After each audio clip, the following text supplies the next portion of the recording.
Super T Sigma, the resistance. Don't get caught up on the mountaintop. The mountaintop is a place of isolation. Don't get trapped in the valley either. The valley is a place where you won't elevate if you stay too long. You have to learn how to travel between both places, how to be on the mountaintop of your life and in the valley of your life. Each day you have to spend time, or each night you have to spend time in either place, either the mountain or the valley. There has to be times where you're isolated, and there has to be times when you're populated, when you're around people. These two principles are necessary because you have those two balances in you. You have the active part of you that creates, and you have the receiving part of you that takes in information. And when you're taking the information, it's best to get it from two environments. It's best to get it from the public to get a pulse of the people, but it's also important to get that same energy on the mountaintop when you're by yourself communing. Your thoughts, your prayers, all of these things, your meditations, your rituals, so to speak, all of these things have to be registered, practiced, and perfected on the mountaintop, the place of your isolation, the place of your elevated way of thinking, wherever you are, where you can get alone. A lot of people build man caves. Now they even have she sheds.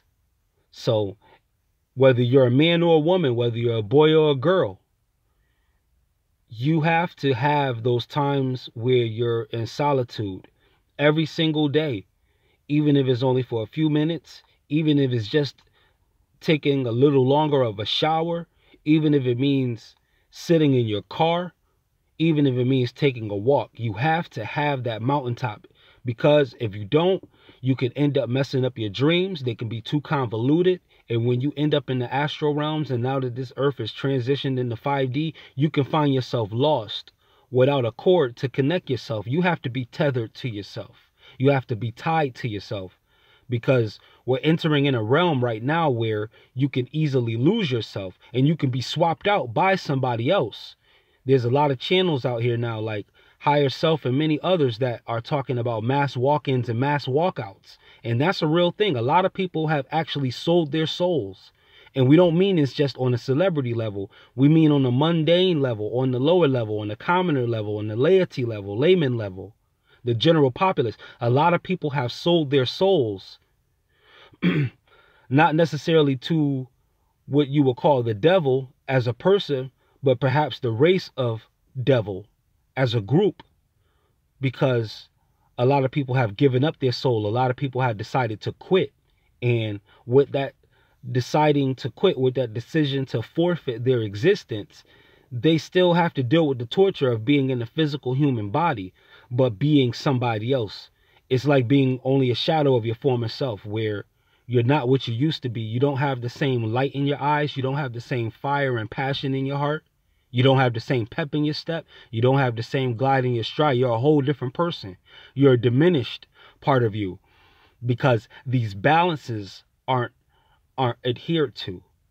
You're either around people too much, or you're by yourself too much. If you have to have one or the other, then it has to be catered to your particular temperament. If you're introverted naturally, then you need more solitude. If you're extroverted naturally, then you need to be around people more.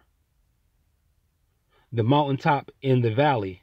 The mountaintop is no better than the valley, because if you don't go into the valley, how are you going to help the people? People are not going to come up to the mountain for you. The mountain is not a safe place to travel. I don't climb mountains at all. I'm not a mountain climber. So I'm not the one really to climb mountains. So physically, even a master on a mountain would have a limited amount of people that would see them. But the spiritual mountaintop, you can go to that place when you're in the middle of a crowd even. You just have to know how to quiet your mind and retreat inside of yourself.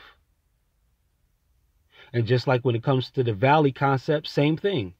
You have to know how to retreat into your environment to become more engaged in others, to become more of an empath, to become more sensitive to your surroundings, to become more in tune to your environment. But you need both places. You need the mountaintop and the valley. If there's no mountain, you fall smooth off the earth. If there's no valley, you fall smooth through the earth. You need both. You need the mountaintop and you need the valley. You have to meet with the masters on the mountaintop, but you also have to do the will of the masters in the valley. The people in the valley need what you have on the mountaintop. And you need the concerns and the cares of the valley when you're going to intercede on the mountaintop. And you have to be willing and ready to let go all things pertaining to the valley when you reach the mountaintop, and vice versa. There's going to be times when you can't let your left hand know what your right hand is doing. Sometimes you just have to come back different. And